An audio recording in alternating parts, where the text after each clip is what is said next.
I learned more in my first year of retirement than I did in my entire career, and today I'm here to share those eye-opening lessons. Hi everyone, I'm John. Welcome back to Retired for Life. I'm 61 years old, and it's been 1 year since I left my corporate job after 39 years in the same career. If you count the part-time jobs I worked in high school and through college, that's 44 years of work before I finally took the leap into retirement at age 60. Retiring was the greatest experiment of my life, and to be honest, it was scary and uncertain at first. But 1 year later, I can honestly say I'm so glad I made this change. Today, I want to share the biggest lessons I've learned about retirement, including financial, lifestyle, and emotional changes that might surprise you, especially if you're planning your own retirement. And stick around to the end because some of these really surprised me, and I'd love to hear your thoughts in the comments about what you expected in retirement and what you actually found. For several years now, I believed that retirement isn't what it used to be. It's no longer just a time of leisure, sitting on the porch with a cup of coffee for the rest of your days. Or as my father would say, practicing the 3 Gs, golf, gardening, and grilling. We're living longer, the nature of work is changing, and we have more opportunities than ever before. The notion that we can work the same job until we're in our late 60s or 70s, and then spend another 20 or 30 years relaxing is just not realistic. As I looked at my own potential retirement, I asked myself the same questions that many of you are asking. Can I afford to retire? What will I do with my time? What if I have major setbacks or health problems? What if I run out of money? So over the past year, I conducted what I call my retirement experiment. Here's what I discovered. Lesson number 1. Free time is great, but you need to manage it wisely. Like many people, I expected retirement to feel like a permanent vacation. I pictured sleeping in, slow mornings, and filling my days however I wanted. And yes, at first, that part was amazing. It felt like a long-awaited reward for decades of working. But after a few months, I realized that too much unstructured time could actually become overwhelming. The days started to blur together, and I found myself wondering if I was using this new chapter to its fullest. What actually happened is that I had to create new routines and goals, just like I had during my career. Instead of deadlines at work, I set personal milestones, like improving my fitness, learning new skills, and dedicating time to hobbies that I had put on hold for years. Having structure didn't take away my freedom. It gave my free time purpose. Looking back, I discovered that free time is valuable, but it's even better when you plan how you're going to use it. Lesson number 2. Quiet time is nice, but social connections matter more than ever. Before retiring, I thought I would love the peace and quiet.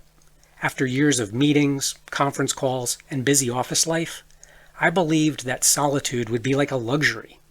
And for a while, it was. I enjoyed being able to slow down and breathe without constant interruptions. But what actually surprised me was how quickly I began to miss casual interactions and camaraderie that came with working with other people. Retirement can become isolating if you're not careful, and I realized that social connection is just as important as financial security. So I made it a priority to keep friendships alive. I met with people for coffee, lunch, and even got involved in some new groups in my community. Talking to others in similar situations gave me a perspective and encouragement. Instead of retreating into quiet, I stepped forward into connections. Lesson number 3. Simplifying your life stretches your savings further. We are often told to fear the financial side of retirement. The common message is, you need a mountain of money to maintain your lifestyle. Going into retirement, I expected expenses to be a constant stressor. But what actually happened was the opposite. When I simplified my life, I realized how little I truly needed in order to be happy. I downsized certain expenses, I cut back on things that weren't adding value, and I shifted my focus from things to experiences. For example, I don't need to chase the latest gadgets or luxury items. I get far more enjoyment from a good walk outdoors, a healthy meal with friends, or a simple trip with my family. That kind of simplification not only stretches your savings, It gives you a sense of freedom from financial pressures. And ironically, I found myself enjoying life more when I wasn't chasing after more. Lesson number 4. I'm actually spending less than I thought I would. For years, the narrative I heard was that retirement is expensive and that you'll spend more than you expect. I braced myself for the shock of higher bills once those paychecks stopped coming in. But what actually happened surprised me. I ended up spending less. Work-related costs disappeared. No more commuting, parking, lunches out, or having to update my wardrobe for the office. I also found myself naturally cutting back on impulse purchases because my lifestyle slowed down. I wasn't rushing through stores or online shopping during stressful work weeks. Instead, I had more time to think about what I really wanted and needed. The big lesson? Retirement spending doesn't always balloon out of control. For many people, it actually shrinks, especially if you embrace a simpler lifestyle. That discovery gave me a lot of peace of mind. Lesson number 5. I didn't miss work, but I did miss working. One of the biggest myths about retirement is that you'll finally be free from all of the responsibilities and that you'll never look back. I honestly expected to shut the door on my career and never think twice. What actually happened was a little different. I didn't miss the job, but I did miss the sense of purpose that came with working. I didn't miss the stress, the deadlines, or the politics, but I did miss contributing, learning, and staying engaged. That realization led me to explore something completely different, a second career in fitness. Becoming a certified personal trainer and wellness coach gave me a new way to help people and stay active and feel useful. The beauty of retirement is that you can choose work that excites you, rather than work you feel stuck in.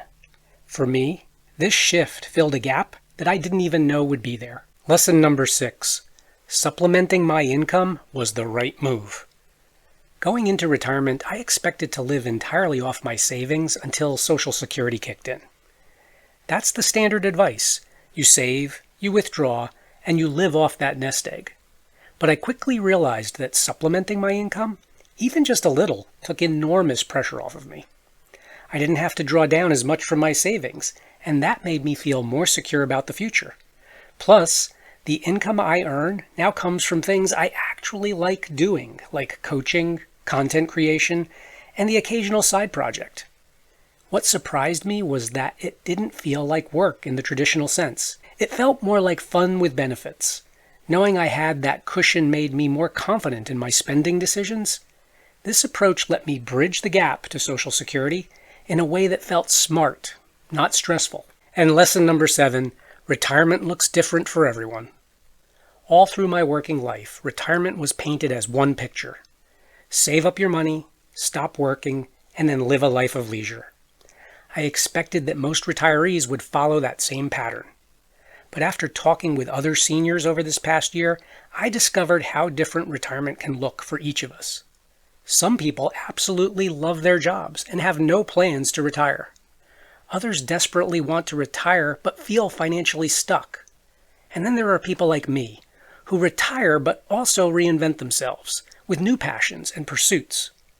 What actually happens depends on your mindset as much as your money. Retirement is not just a one-size-fits-all. It's customizable. And that's what makes it exciting. You can shape it into the life you want instead of copying someone else's version of what retirement should be. So after 1 year, here's my honest takeaway. Retirement is not an ending. It's a new beginning, and one that you can design for yourself. For me, it's about freedom, balance, and staying active and engaged. What is it for you? I'd love to hear from you in the comments below. If you found this video helpful or inspiring, I'd love for you to hit that subscribe button and join me here each week on Retired for Life. I'll keep sharing what I learn on this journey so we can figure out together how to live our best retired lives. Thanks for watching, and I'll see you in the next video.